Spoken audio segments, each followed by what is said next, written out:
tere taas vaatama. Luxury Pro-sõidi. Pro-sõitu. Honda HR-V teine põlvkond. Just nimelt esimest põlvkonda kõik mäletate, nüüd on 9 aastat mööda läinud ja tuleks uue põlvkonnaga välja.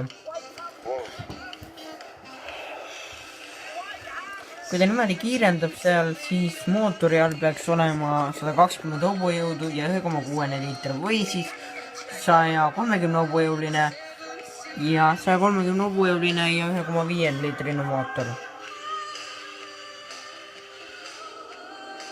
Pagasiruumi mahub 453 kuni 1026 liitrit. Aga teate, mis sellel jama on meil? Nelikvedu puudub, sellisel maastaril puudub nelikvedu. No come on, ainu. Aga noh, võib-olla see on nii vaja.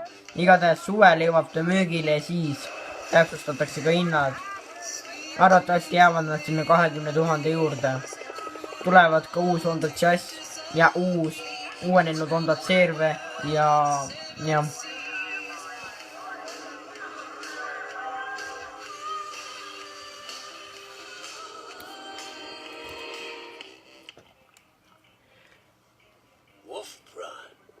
I said Wolf, the all-new Honda HR-V.